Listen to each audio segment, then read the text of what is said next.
Hello, I'm Diana Belchase. Thank you for coming to Booksmart. I'm so pleased today to be here with one of my favorite authors, Jo Beverley. Jo, thanks for being here. Oh, I'm delighted. For those of you who have been living in a cave somewhere, Jo is one of the foremost authors of historical romance fiction in the world, and she is coming up on 40 books, each one a total delight. So I love flattery. Carry on. Well, there's plenty of it coming, so I will. How do you figure out and research all the details the way you do? Well, like many historical authors, research is my delight, so that doesn't hurt. Because I've been writing now for creeping up on 30 years, I've done a lot of the basic research for my periods, what they ate, what they wore, geography, and of course being English and setting my books in England, I have a whole base of knowledge, and I have a history degree. So, you know, it's spot research. Every book requires some new stuff. So for my last book that came out in April, Too Dangerous for a Lady, it was taking place around the time of social unrest in England and riots, and I did a lot of research about who was involved and what they were doing.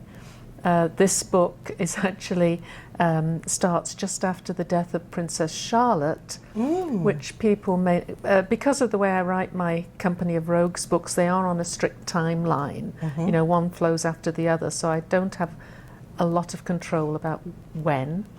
And I'd been dreading the history of the death of Princess Charlotte a little bit, because it was a bit like the death of Princess Diana, but to the max. The whole country went into mourning because she was the heir after the Prince Regent's daughter, and she died in childbirth. And it just cast a huge pall over the country. But I had to do a lot of research on that. I mean, one of the quirky things that I discovered when I was doing the research was that because after a little while people did get a little tired of not having social events, and there was a black ball where everybody went in mourning but had a ball. The way I find out a lot of these little details like this is I read the newspapers of the times and books of the times. My public library, and many public libraries, has access to an online bunch of databases, and one of the ones that I have access to is the Times database, which not only has all the copies of the London Times, but has a whole bunch of other 18th and early 19th century newspapers. And the Morning Chronicle is there, which is much more of the London social thing. So I basically just read that for the days of my book and see what's actually going on. And that, you know, with the political unrest, I was getting, you know, who was rioting where, and speeches in Parliament on the subject. And for this book, I was finding out, you know, exactly what the mourning rules were, and what people were saying, because it also triggered a succession crisis, which is a good part of the underlying part of my book. Of course, the majority of the book is about the relationship between the Viscount and his wife. But really, George III, the king, had 17 children. And by this point, there was one legitimate grandchild. That was it. And that was what's going to happen next. So the big push was to get those brothers, the princes, the Prince Regent's brothers, to marry and have legitimate children. But they're all like 50, you know, I mean, they're not young guys. There are some unmarried sisters, but they're equally old, so the chances of them reproducing are very low.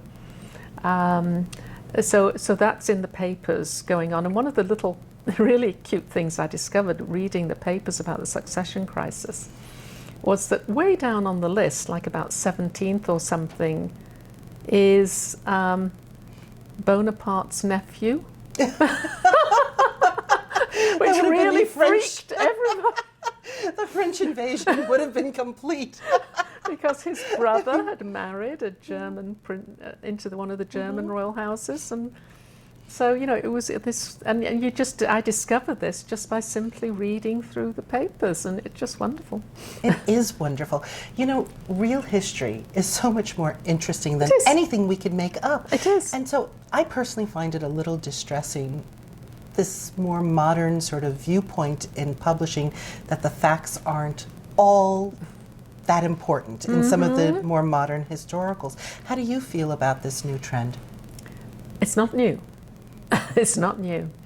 I think there's definitely a place for what I would call light historicals, where, just because of the way I am, I do tend to bring in this stuff. But, I love, and I have written comedy of manner, courtship books where there's two people in the country doing their thing.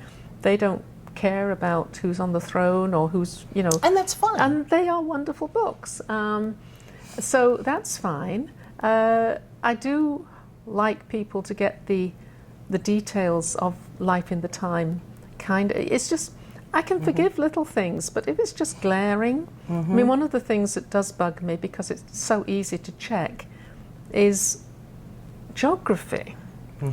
I think sometimes American writers in particular, they see England as small and assume people can zip around wherever they want. But if you put a little thought into it and know a little bit about travel at the time, where probably in most cases doing about 50 to 60 miles a day was pretty good going, then you can't have your characters start out from London and be in York by the evening, and that to me is easy. You just need a map and a little common sense, and people do that, and that just seems to me to be sloppy.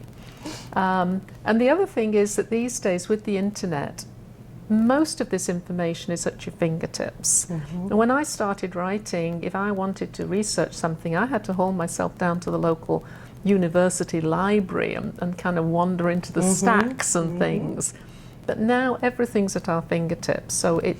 But I do, if I'm reading a book and really enjoying the characters and all the rest of it, if they get a little things wrong, the other thing that bugs me is major plot points. If your book is dependent on a particular thing or a few particular things, you really do need to get those right.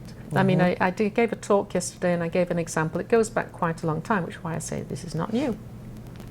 But I was really enjoying this book about a woman, but her basic point was that she was convinced that if she got married, she could get divorced whenever she wanted to, which is totally not true in the Regency.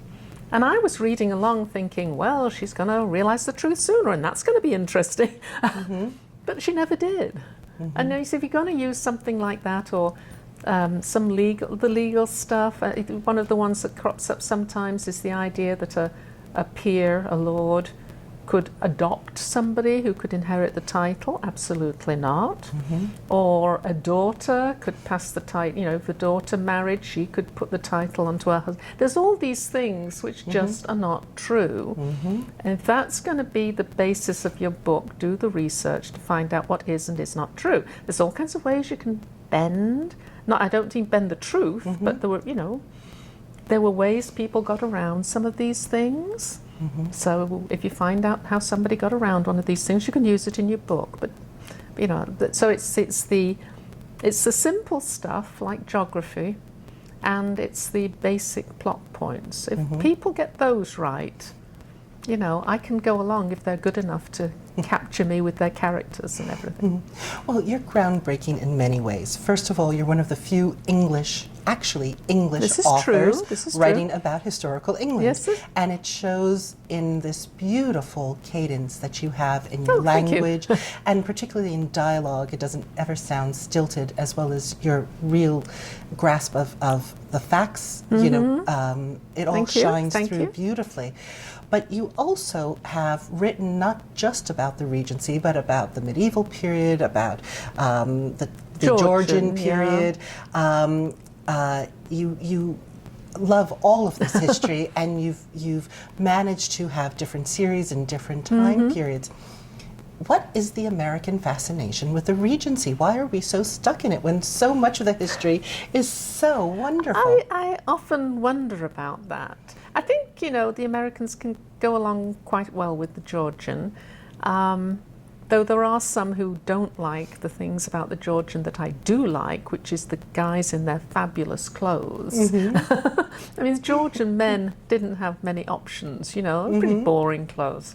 I've talked to readers, and very often they say that the Regency feels comfortable. It's sort of on the beginning of modern. And so, communications are pretty good. Hygiene is kind of getting there. The houses, it just feels, it doesn't feel icky historical. This is the thing. When you get back to Georgian, I love the fact that it's so much wilder and more immoral and all the rest of it. But it's a less genteel life. And women cursed. Oh, absolutely. And did all kinds of things that are much more interesting than the Regency period. Of course, when you get to medieval, I love the medieval period. I happen to choose to write in the fairly early, just post-conquest. But a lot of the medieval people sort of, it's horrible. They were all living in dirt and scratching their lice bites and things. And I sort of say, cathedrals, illustrated manuscripts, stained glass, troubadours. There was a lot of elegance and beauty surrounding them. I mean, they painted the inside of their castles in fabulous colours and everything, and hung tapestries. You go visit a castle now, and it's probably a ruin, but also all you see are these grey walls, and people think that's how they lived. It's not how they lived. Or that these tapestries were in beige instead of these flamboyant colours. Right. They've just aged. Before they faded. I know, yeah. They are building a castle, a small one, in Belgium. I always forget the name of the place. And that's fascinating. They've been doing it for God knows how long. I watched a program on it, and the way they're doing it, and all the elegance and the colours and all the rest of it that they're putting in there. So, but these days, so many readers just feel that it's nasty and brutish. And I keep waiting for it to change, because we have got to this stage where there's a lot of attraction to the warrior male in contemporaries, and also like fantasies, werewolves, and all the rest of it. And I think, if you want your masterful warrior male, go medieval. Absolutely. And it's like, if you're a Highland, warrior, that's very appealing to the American public. And if you're reading Tolkien, that's very appealing to the American public. Game of Thrones. But when it comes to romance, they don't understand it. But you'll get there. You'll get there. I know I would love to write more medievals. But the honest truth is, when going back a while now since I wrote my last one, I was at that time cycling. I was doing medieval, Regency, Georgian, medieval, Regency, Georgian. I was writing faster. I was younger. And I just look at my royalty statements, and the medievals earned half as much. Now, that wasn't the prime consideration, but my publisher didn't want me doing this, that. I could have taken a pseudonym, but at that point I thought, it's simpler just to do the two. And these days I keep thinking about it, and I just need to find the time and space and energy. But I would love to, because it's totally different. Yes, it is. The Georgians and the Regencies are similar, but I love that living on the edge. If the crops don't come in, you die. The plague can come, and the true warrior male, not the. Sometimes some of the Regency and Georgian warrior male types can be a bit almost like bullies, but these are the honourable warrior male, trained from youth to be a fighting machine, but with, possibly able to play music and sing, and, have an idea, maybe a scholar of some sort. I don't mean in a academic scholar, but interested in ideas, they're wonderfully complex characters. and I just, that would be good.